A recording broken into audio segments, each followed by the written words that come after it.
हम अपने सोसाइटी को समझने वाली सीरीज़ इसमें आगे बढ़ते हैं। अगर आप लोग साथ में टेक्स्ट भी फॉलो कर रहे हैं, जो कि मोस्टली NCERT है, बट इसमें NCERT के बाहर का बहुत है जो मैं यूज़ करता हूँ या कर रहा हूँ। But if you are using NCERT तो 11वीं की NCERT मुकम्मल हो गई है। तो वी हैव फिनिश्ड 11वीं में 2 किताबें हैं सोशियोलॉजी पे। I think introduction to sociology and understanding society, ये 2 बुक्स हैं। तो उसमें से पहली book we have finished. Some topics we of course did not cover, जो हमारे मतलब के नहीं है, research methodology etcetera. And now we are moving towards the second book, जो दूसरी किताब है। अगेन हमारा वही मॉडस ऑपरेंडी होगा जो हमारा हमेशा रहता है। देखते हैं क्या कह रहे हैं हजरात, और फिर साथ में हम उस पर कॉमेंट्री करेंगे कि सुल्काक क्या सोचते हैं। Let's dig deep.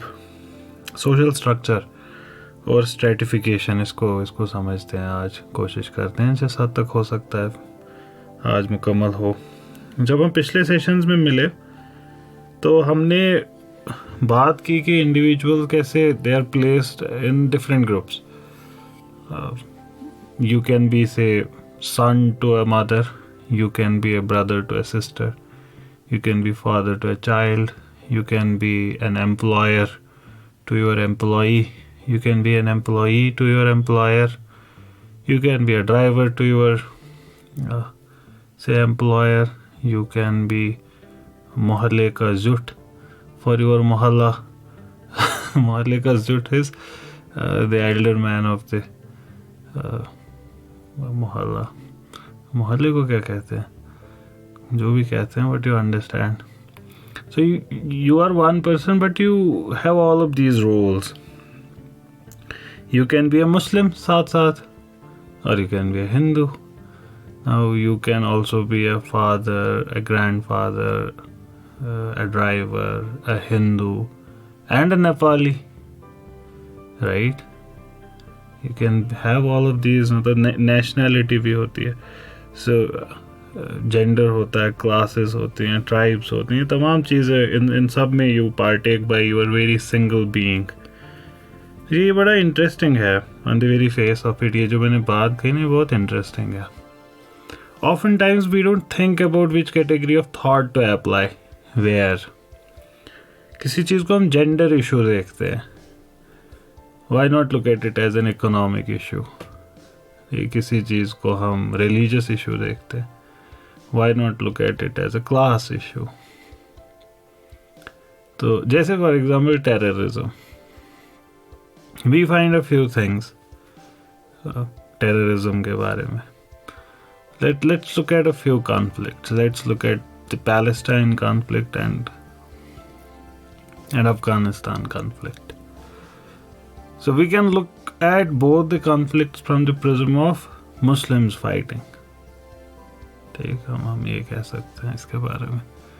But why would we apply that category? Why not apply the category of gender? So the Hamas fighters are predominantly men. Taliban fighters predominantly men. Why not apply the gender category on it? Men always fighting. Okay. Why not apply the age category on it? Adults always fighting. ठीक, ये भी कहा जा सकता है. या फिर इस पे पॉलिटिकल कैटेगरी क्यों ना अप्लाई करें कि people who are thrown out of their homelands fighting. ये भी अप्लाई किया जा सकता है. So why am I telling you this? Because this is very important. ये कैटेगरी ऑफ थॉट वाला जो फंडा है ना, इसको जो लोग समझ गए उन्होंने बहुत कुछ समझ लिया. Category of thought, it's the most important tool you can acquire. You remember this journey started a couple of years back with the discussion on tools. Okay, we have to acquire the tools to understand the society. This is the most fundamental tool, if not I'm not able to think of any other tool which is more fundamental than this. कि देखने का नज़रिया ही क्या होगा चीज़ को, कि किस category of thought को अप्लाई ही करें whenever we are looking at a thing. खैर, let's move ahead.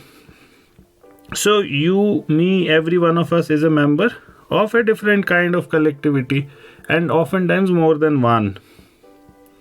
And many times these are overlapping. For instance, you can be part of your bichu or eagle gang in your locality.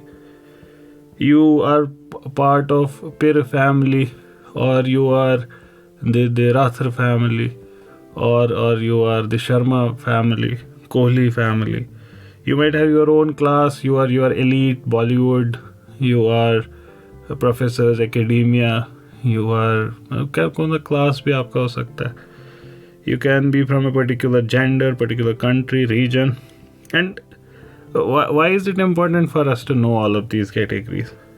Because each individual, because of these categories, has a specific location in the social structure. So what does that mean? Having a particular place in the social structure. It means that you would have different kind of rights and different kinds of access to resources in a society. Isn't that interesting? By being part of, say, for example, the Muslim group. So if you belong to that group, you would have access to particular kind of resources which some other group might not have. Similarly, you might have access to particular privileges if you belong to a particular, say, gender. If you belong to a particular age group, you would have access to particular kind of resources. And then that's why it's very important to know these social groups. Very important and interesting as well at the same time. So the choices of an individual which he would have in his lifetime, for example, in the terms of school he or she goes to, or if he or she goes to school at all, would depend largely on the social stratum that he or she belongs to.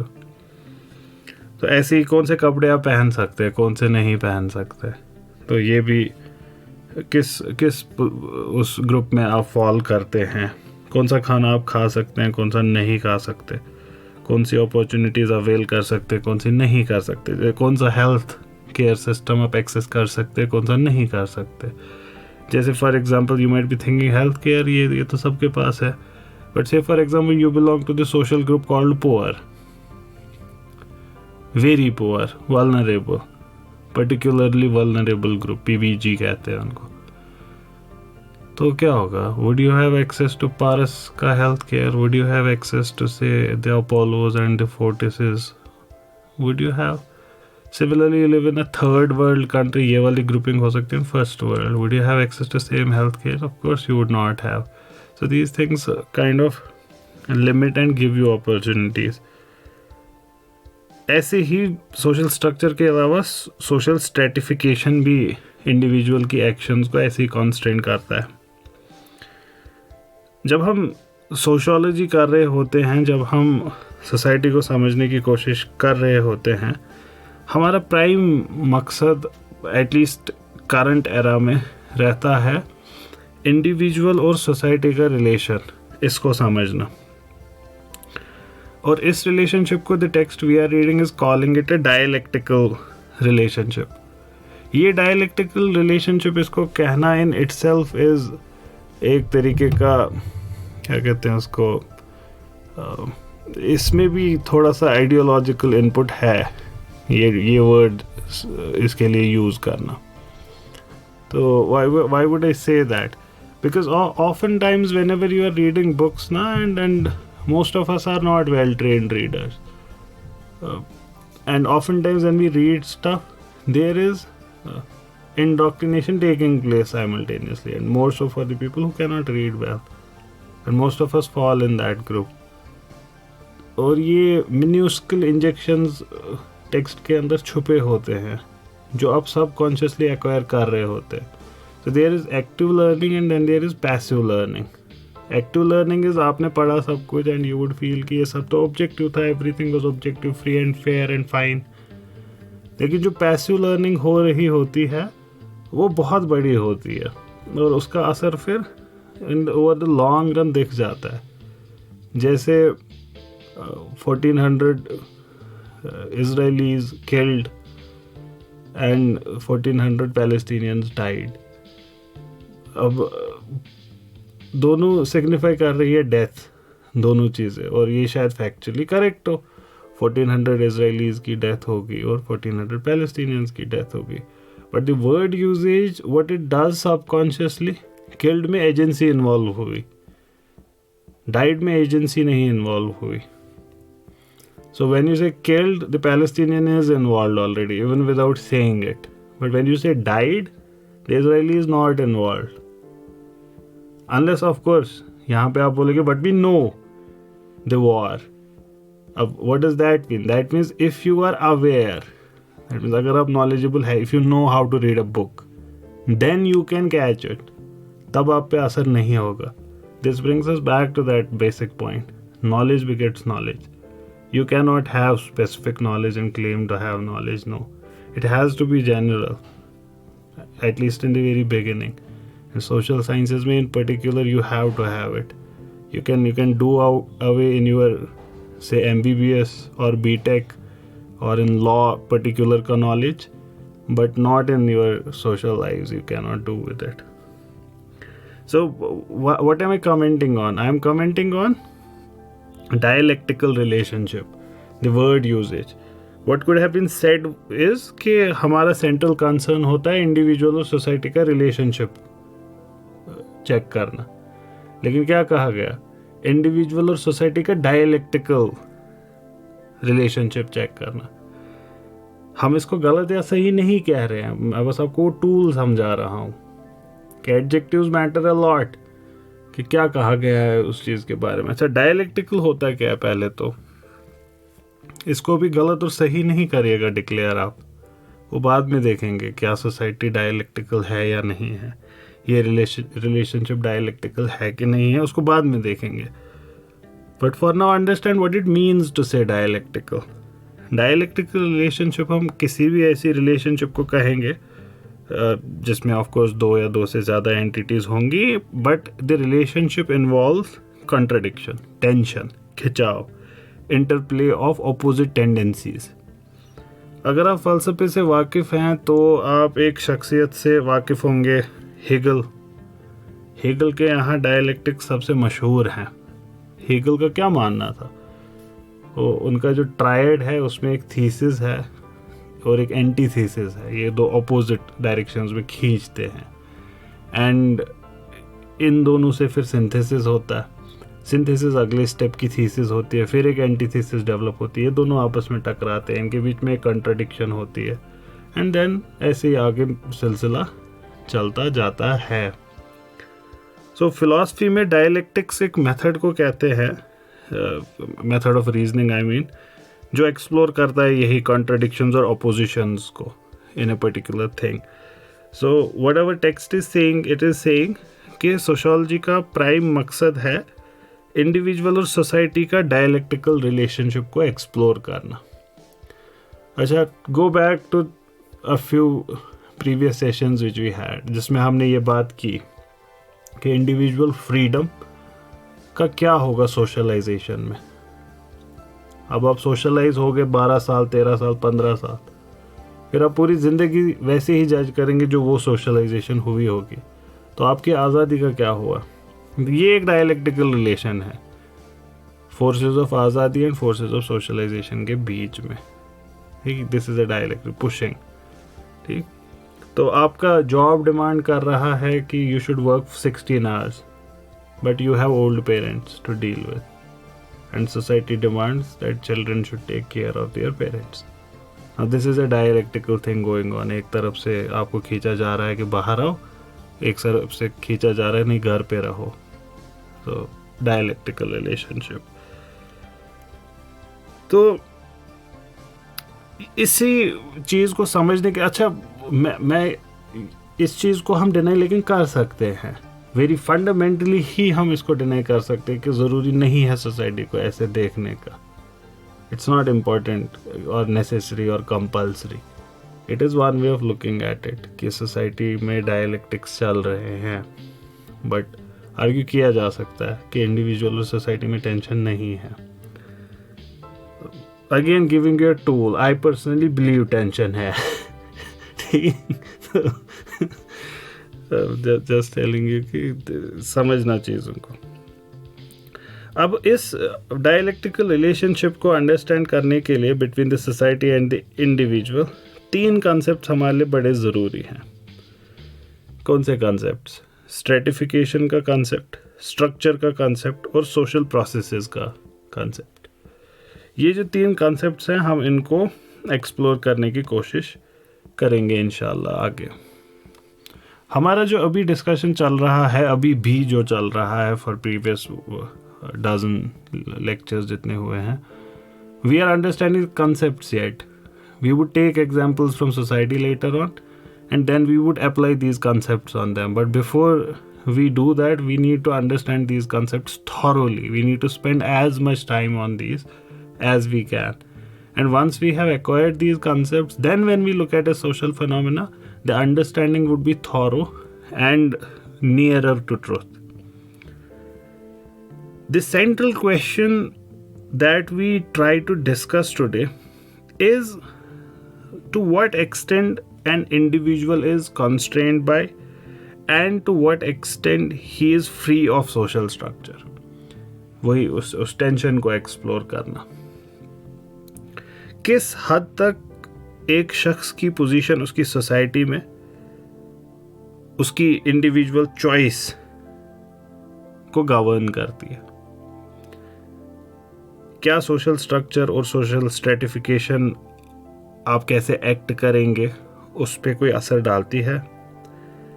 क्या इनका कोई असर होता है कि आप कैसे cooperate करेंगे एक दूसरे के साथ, या कम्पीट करेंगे, या कन्फ्लिक्ट में रहेंगे? इन सारे सवालों का जवाब शायद towards the end of our discussion. I don't know if today, well and good, if not today in the next sessions. Social structure word जब हम यूज़ कर रहे हैं, व्हाट आर वी एड्रेसिंग? इस वर्ड का एड्रेसी क्या है? What is it pointing towards? It points to the fact कि सोसाइटी में एक स्ट्रक्चर है. Simple as that, social structure. Okay, what does that mean? What does it mean to say something is structured? Something is structured का मतलब हम ये word ही क्यों use करेंगे? कभी हम ये वर्ड तब यूज़ करेंगे when we say something is organized in a particular way or arranged in a particular way. So when we say society is structured, we say societies are organized in a particular way. Now when you say that, within that is an assumption that it is also discoverable. Otherwise it makes no sense to say that. Okay, there is a pattern. So if you cannot find the pattern, it makes no sense to say that there is a pattern. जिन social environment में हम जीते हैं, दे appear to be random, but they are not. That's what is being said. There are underlying regularities to how actions unfold in society. There are patterns to actions, how people deal with things, how people behave, what kind of relationships exist in the society, what kind of relationships people would have with one another. And it is to these regularities that we refer to when we say social structure.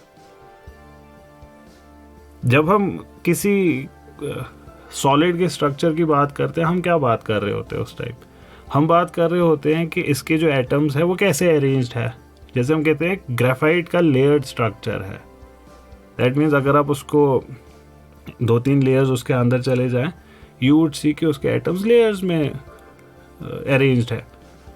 ठीक, सो ए pattern is being followed. तो वैसे ही कहा जा रहा है कि अगर आप सोसाइटी को एनालाइज करेंगे, आपको एक पैटर्न दिखेगा.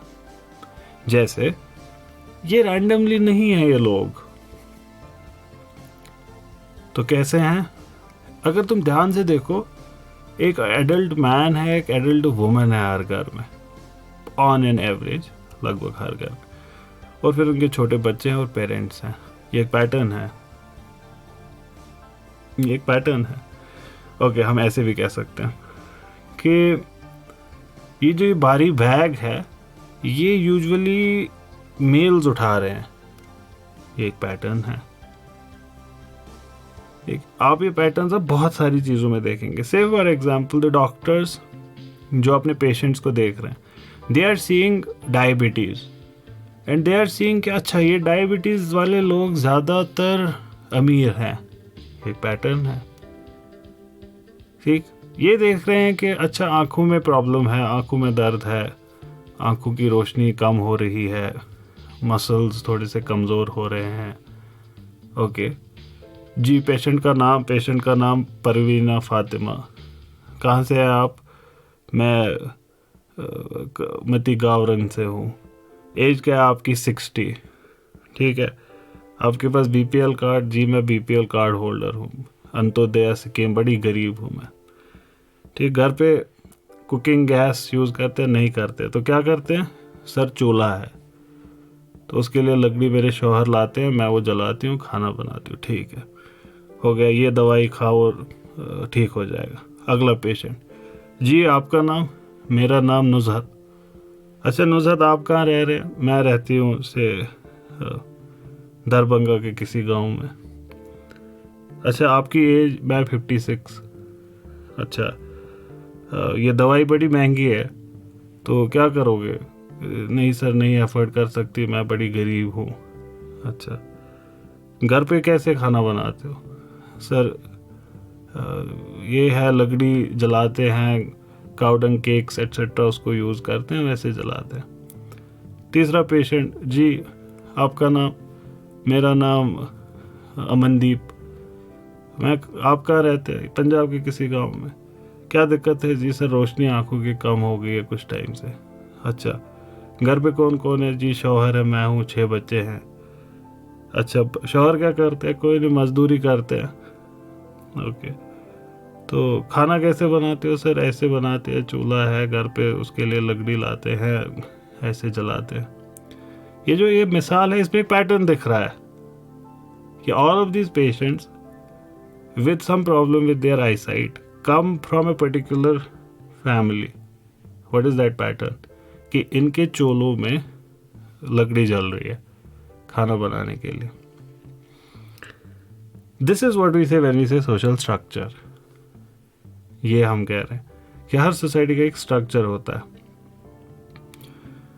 यहाँ ताकत रखते हैं say man, adult man, they are decision makers. ये दूसरी सोसाइटी है, यहाँ पे surnames are taken from mothers. तो ये सारा स्ट्रक्चर का हिस्सा होगा। अब जैसे जो मिसाल हमने कार्बन की ली थी, ग्रेफाइट की ली थी, different kinds of solids exist and different types of arrangement of atoms also exist, right? Same यहाँ पे भी है, सोसाइटी में भी ऐसा ही है। different kinds of societies exist, therefore different kind of social structures exist. Now this is interesting. If different kinds of social structures exist, that means we have different kind of patterns. But is there a pattern among patterns as well?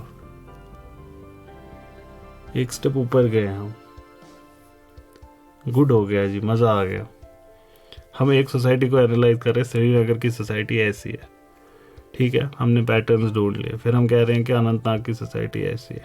ठीक, क्या overall Kashmir की society में कोई underlying rule है जिसका एक result Srinagar में ऐसा आ रहा है, एक रिजल्ट अनंतनाग में ऐसा आ रहा है? ठीक, तो कभी कभार हम अल्टीमेट एनालिसिस पे पहुंचेंगे। We will find a law that's applicable to all societies everywhere. That's what we want to find out when we are doing science. One rule to explain them all. ठीक, अब देखें, जब आप ये फलसफे पढ़ते हैं ना, Marxism, feminism, Islamism, Hinduism, Hindutva, what are they trying to do? They are trying to give you the ultimate analysis कि what's happening in this society. ये सारी आइडियोलॉजीज ये कर रही होती हैं।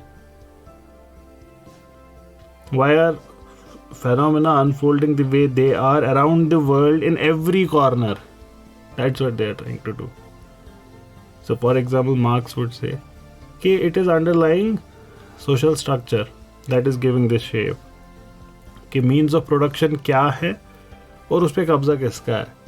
उसी की वजह से आपकी मैरिजेज ऐसी होंगी, आपके स्कूल्स ऐसे होंगे, आपके प्रोडक्ट्स ऐसे होंगे, आपके यहाँ की इकोनॉमिक पॉलिसीज ऐसी होंगी। ठीक, फेमिनिस्ट इसी चीज़ को कैसे देखेगा, वो बोलेगा जेंडर का जो आपस में टेंशन है ये सारा स्ट्रक्चर उसका रिजल्ट है, जो भी आपके मजहब के कानून उसी का रिजल्ट है, ये तमाम चीज़ें। और इसी में एक प्लेयर होगा, से फॉर एग्जाम्पल इस्लाम, वो अपनी स्टोरी बताएगा, क्रिश्चियनिटी अपनी स्टोरी, सो ऑल कैपिटलिज्म अपनी स्टोरी, हर कोई अपनी स्टोरी बताएगा।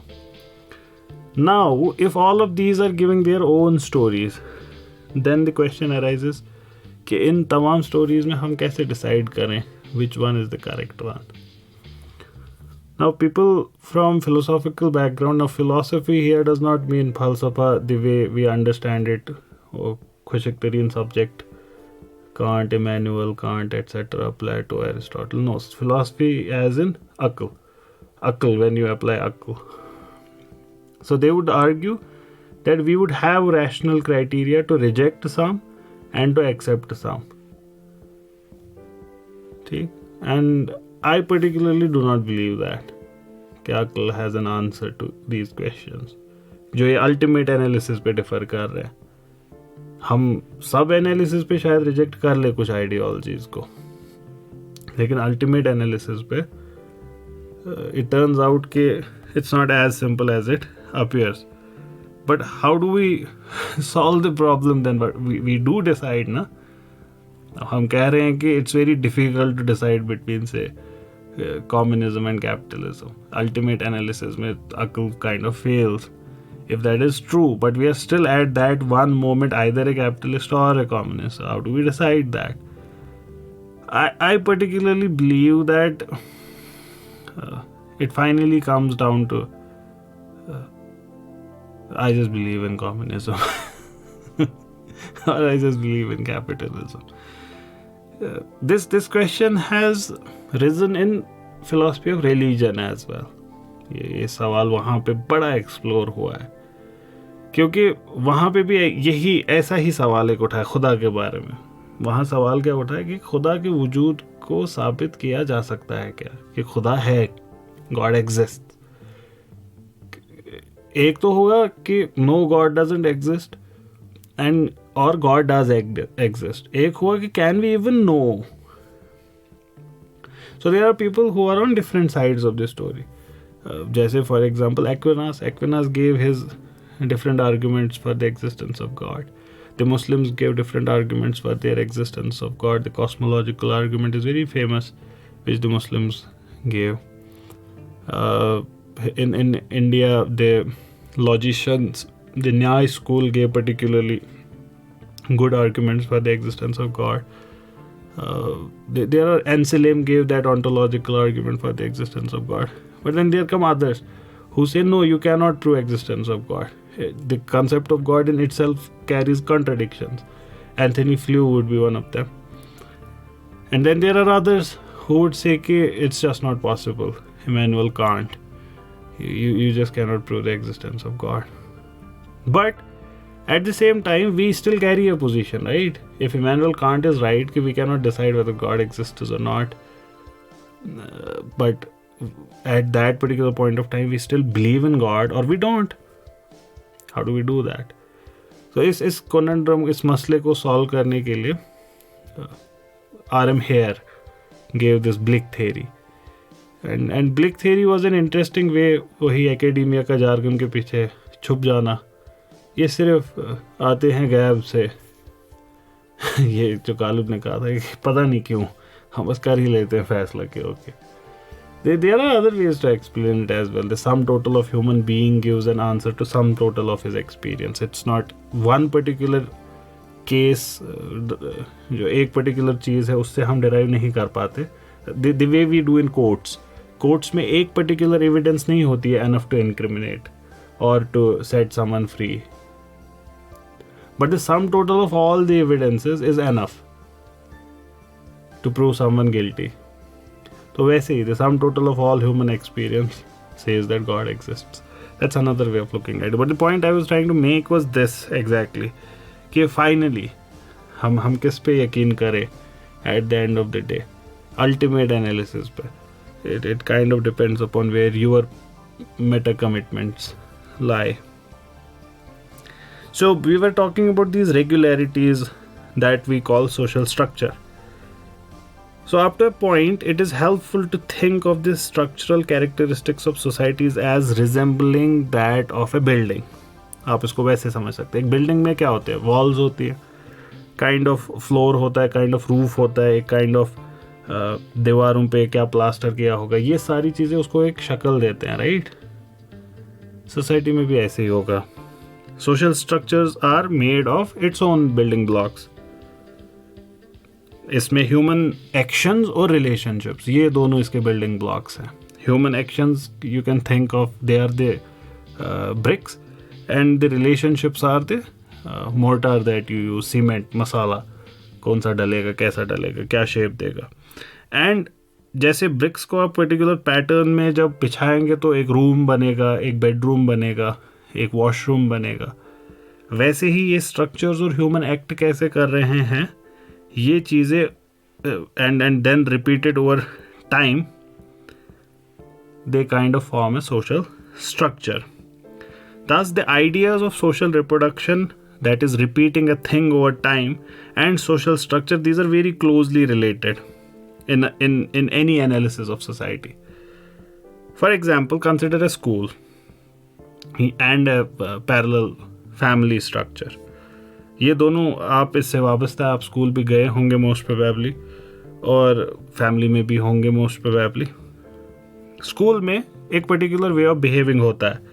आप मॉर्निंग में जाते हैं, या उससे पहले भी एक एडमिशन का प्रोसीजर होता है. आपको एक फॉर्म फिल करना होता है, एक पर्टिकुलर फ़ी देनी होती है. ये सारी चीज़ें, ये जो प्रोसीजर्स हैं, फिर मॉर्निंग असेंबली है, फिर एनुअल फंक्शंस हैं, स्पोर्ट्स डे है, हाउसेस हैं, फिर हाउस के कैप्टन्स हैं, स्कूल कैप्टन्स है, क्रिकेट टीम का कैप्टन है.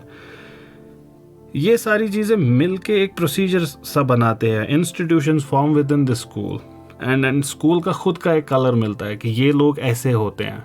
इकबाल मेमोरियल के बच्चे ये चीज़ें करते हैं, मेलिनसन में ऐसे करते हैं, सेंट जोसेफ्स में ऐसे करते हैं, डीपीएस में ऐसे करते हैं. सिमिलरली फैमिलीज में भी तब ऐसे ही होता होगा. There would be particular way of behaving. इच्छनीय कारण, ये सुना होगा ना आपने ये स्टेटमेंट, इच्छनीय कारण. या फिर किसी और कल्चरल ग्रुप की से आपको कंपेयर किया जाएगा. If you are acting in a particular way, that does not suit you. ये क्या लड़कियों की तरह रो रहे हो, ये जो स्टेटमेंट है, what is this suggesting? That crying like that is the forte of a particular group in society, which is the woman. Why are you behaving like them and you are a man? ठीक, ऐसे ही why are you behaving like another particular group, किसी दूसरे, I do not want to name them. So families would have their own way of behaving. ये सारा signify करता है हमारा particular, मर्दों का पर्टिकुलर वे ऑफ बिहेविंग ये नहीं है, तो तुम क्यों रो रहे हो. वैसे ही फैमिलीज का, एश्चनीत का कारण क्या है, तो ये भी एक पर्टिकुलर वे है बिहेविंग का. मैरिज प्रैक्टिसेस कि हु यू कैन मैरी, ये भी who you can't marry. So notions of relationships, your duties, expectations, all of these. But what is interesting, जब स्कूल से बच्चे 12वीं कर लेते हैं, वो निकल जाते हैं, फिर कॉलेज में जाते हैं, तो क्या स्कूल में मॉर्निंग असेंबली बंद हो जाती है? नहीं होती है. मॉर्निंग असेंबली कंटिन्यूस, वही प्रेयर्स, वही सब चीज़ें. So there is this continuity. The institution goes on even if the individuals stop to be. कौन साहब निकल गए स्कूल से, लेकिन स्कूल अभी भी है, राइट? वैसे ही जो इंस्टीट्यूशंस होते हैं सोसाइटी में, they continue to remain even if the individuals go. But does that mean the school Kavnan studied in is the same from day one till today? Our experience says that within our lifetimes our schools change character. हमारे सामने वो बदल के, अब वैसी बात नहीं रही. कितना अमेजिंग स्कूल हुआ करता था हमारे बचपन में. Now they don't have it, now they don't have that. So schools change. And in our analogy, this social structure also changes वक्त के साथ. This discussion and this small thought experiment that we did, this helps us understand human societies as buildings, but which are at every moment being reconstructed. They are being reconstructed by the very bricks they are made of. ये वो Harry Potter वाली wall जैसा है, जिससे वो walls ना shape pattern shift करते हैं, तो ये वैसा है. So they are changing their shape every moment. So what brings these changes though? Many things. But finally the agents are human beings themselves. Final ultimate sense में agents human beings ही होंगे. Of course if you have a religious view, then you can also add God to it. But if you do not have that, and when we do science, there is no space for God. And this godlessness of education itself is a passive learning that is taking place, जिसके फिर आगे repercussions होते हैं, because that variable is never. But why would God be thrown out of the book? Why wouldn't he also be considered as a causal factor? Because the underlying assumption of the science is exactly that. Science positivist step. You cannot posit God. God you cannot see. So it works on what can be. It's empirical. क्या किसको देखा जा सकता है. It works on what is verifiable. किसको verify किया जा सकता है. Let's limit ourselves to that. तो इसकी वजह से by definition there would be no space for God in it. So all analysis would stop at empirical level, and this has huge repercussions in a lot of analysis. And we might take an example later to understand if we reject the metaphysical, what happens. But this rejection of metaphysical itself is an ideological thing. क्या हमको ऐसा करना चाहिए? Can we do better sociology if we had if we consider God as well? ये सवाल खुद में. But this is not part of the discussion. We already start with this assumption that God has no role in it. We are going to see it. What we are going to understand is sans God. God is thrown out of the discussion. ऐसे हमारी पूरी science ऐसे पढ़ाई जाती है. I was looking at a reel the other day. A particular commentator from India was commenting on how physics books are written in Pakistan. I'm not sure whether he was carrying the correct books. तो उसका मेरे पास इल्म नहीं है कि सही में वही बुक्स है. बट जो भी वो बुक थी, that book started with God. कि in the beginning was God, and instead of in the beginning there was Big Bang. And then it says that God created the world and he created patterns in it, which we called laws. And he had a laugh on it. This is how they teach kids in Pakistan. I'm not sure if they do it. I haven't read the books. I haven't seen the books. But here's an interesting example of the thing that I was telling you. Modern books are written godless. There is no space for God in modern books. And that itself is ideological and needs to be discussed. And if you are aware of one of the earlier sessions we did on Islamic view of sociology, you would see that Muslim sociologists have argued that ideology is a very important factor in how societies are. It's not always material conditions that determine the social structure, etc. So humans then would be the agents. Why did I need to tell you this? Because यहाँ पे क्या बोला गया कि human ultimate agent है चीज़ को बदलने का. But we find a verse in Quran where God says कि we do not change the condition of a people till they change their own condition. So that means once you change the condition of your soul, your external conditions change as well. Now God is kind of pointing out here that the external conditions are in my hand. I am governing them. Now that hand, how it works, we might be able to find that law. That's possible. Like when we discover law of gravitation, we find God's way of dealing with attraction of masses. How does he deal? He deals with the inverse square law. That's how God works. But here, if we do not allow that assumption, we take humans as the ultimate agents of the thing, and this has huge psychological effect. इसका बड़ा psychological effect होता है. Over 12 साल आपके school के, फिर 3 साल आपके बैचलर्स के, 2 साल आपके मास्टर्स के, 5 साल आपके PhD के. That's your prime. Socialization इसी को कहते हैं. आपकी socialization इस वे में होती है, and you think of things like this after that. The category of thought always is this. And then to reintroduce God, and you would be like, ये old thought, पुराने लोग, पुरानी गल्ला. And it's very difficult to reintroduce God into thinking. You might be a believer. That's possible. That's possible. You might be a believer. But it's very possible to think, very much impossible to think like a believer. Very, very, very difficult to do that. And then that's one of the reasons I say the teacher has to be a believer. Who kind of, God has to find a place in our classrooms. And if our classrooms are godless, they are dead, because God is what gives life. So that's one thing.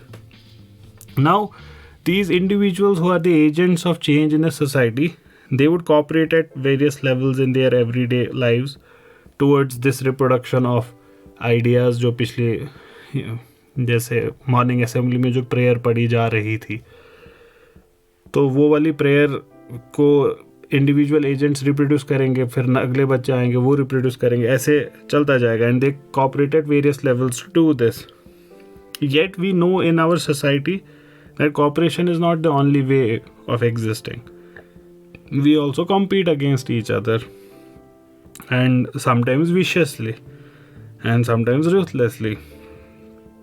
So what that means is that in society exists cooperation as well as serious conflict. Now in comes Durkheim. Who is Durkheim? Durkheim is a very big name. Very, very big name. Late 1800s की हस्ती, towards 1900 peaked in his career.